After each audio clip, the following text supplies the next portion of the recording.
or shocking pink, anyway. Now we go to a game called Party Quirks.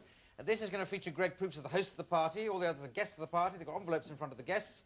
And inside the envelope, in this strange way of behaving, a quirk, which has been suggested by the studio audience. And Greg has to guess what the others are doing. And if he does, then it'll have a good game, won't we?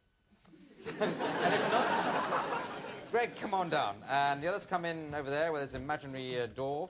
And I'll make a far from imaginary doorbell noise. Is the party ready? Yeah. Have a great show. All right. Banana splits on Laserdisc. La, la, la, la, la, la, la. Oh. Hi, Russell. G'day, Greg. Nice to see you. Need a bit of a haircut, mate. Oh, I'll take a bit off down here, too. Hey. Oh, hey. Oh, okay. Right, party. Is that dip? Yeah, well, let's not get to the castrating, you old sheep herder, you. Yes, it's dip and sheep dip. Yeah. Hello, No need to open the door. Good God. Came through the flap. Would you like some food? Yes, please.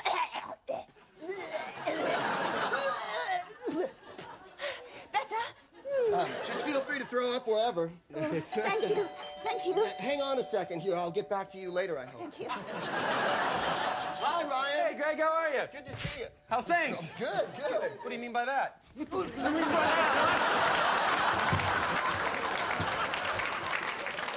Well, it's nice to have you here. Have you met my friend? No, I'll wait. This is my very dear friend Josie, the pussycat. Hey. What do you think my odds are with her?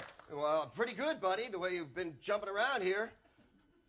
You old skier, you boxing fool, you know Quit calling me names, would you?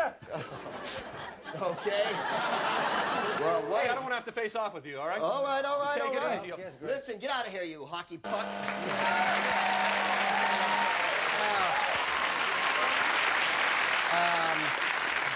Very, very difficult game to mark, so I don't think I'll bother trying. Now, we now move on to a game called Helping Hands for Ryan and Josie. They're going to act out a little scene. To help Ryan out, Greg is to provide some hands for him to use. While his hands can take a bit of a break. Yes, you put on a bit of protection there, because the idea of this, Josie, you're going... well, my instructions are you're going to Ryan for a date, for a nice quiet date, and he's going to try and propose to you in the course of this. So maybe it's a quiet meal at his house or out somewhere, I don't know. Where you go? How do I look? You look wonderful. You look exquisite. You look gorgeous. Not yet, not yet. I just wanted everything to be so perfect. I don't know. Oh, it looks wonderful. Wait, let me light a candle. Where are those matches? Oh, you remembered the ketchup? Yes. I know how you love ketchup. Later. Papa Oh, you look so sexy. Hey, hey, hey. Oh. Darling. Yes. What is it? I bought you a present. A present for me? For you. Let me for my little scrumptious. Oh, stop. Let me unwrap it very carefully. Very carefully. Oh, what could it be? What could it be? Cologne. Cologne. Yes. Oh, just a little. I want it in the eyes, so every time I look at you, I smell great. You are so sexy. Wait, I want to play you a little song that I composed just for this very evening. I'm so clumsy, I'm just so nervous. Oh, I love you more than Friday. That's enough of that. Champagne. Champagne. Yes. That song just wasn't right. It just wasn't right. There's so many parts of you that I want to touch, want to caress. I sometimes wish I had four hands, but I don't. I just have two. But let's pop the chorus and drink to us, my love. Yes, to us. Drink to us, my love. I don't like the band. I'm not quite sure of myself. I'm not quite sure. Screw it, we'll have ketchup. Pour me a glass of ketchup, my dear, and I will drink with you. Pour me, will you pour it for me? Yes, dear. Yes, a toast. Just squeeze it, honey, squeeze it out there. The lid, I'm sorry. Just squeeze it in there. A toast to you, my dear.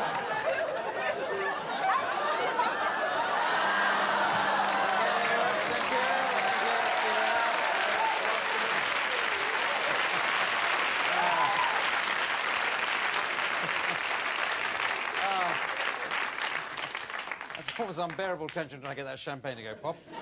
Campaign for safe ketchup there, and I'll give you 57 points. Now we go to a game for all 4 contestants. If you'd like to come on down, they're going to make up a song on the spot with the assistance here of Richard Ranch, the piano. And in fact, it's going to be a hoedown. So it's a hoedown about something somebody in the audience hates. Hairdressers. Hairdressers is quite a good one. I haven't got a great relationship with hairdressers myself, so no, please. More like prospecting, isn't it? It's the search fee I can't pay. Now, it's, so hairdressers and hairdressing and a hoedown. You should be concentrating on your rhymes and not insulting me. Sorry. So, where you go, starting with you, Greg.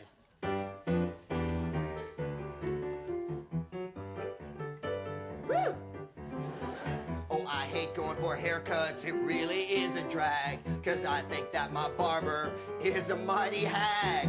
Every time I sit in the chair, I just say, damn my luck, 'cause he always cuts my ear, and then I yell out, darn.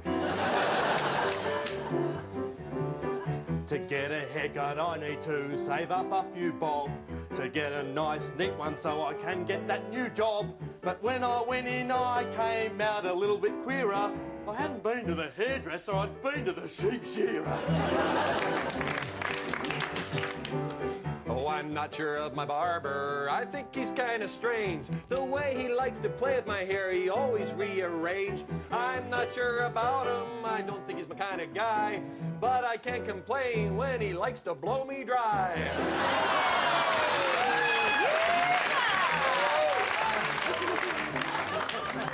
Well, I hate hairdressers and all the things they say. They push my neck over the sink and say, have you been on holiday? Yes, I hate hairdressers, I ain't been to one since. I asked them for a blow dry and they gave me a blue rinse. They gave me a blue rinse.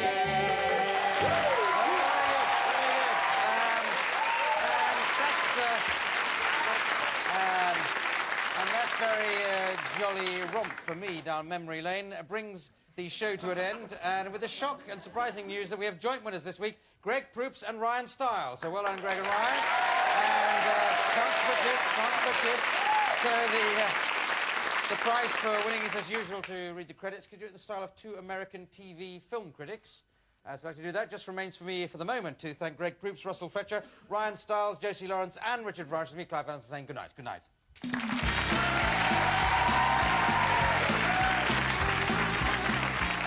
Well, I don't know. I've seen the credits over and over again. Could you pass the popcorn? Oh, I'm sorry, yes. You know, I'm just going to have to give Philip Pope a thumbs down.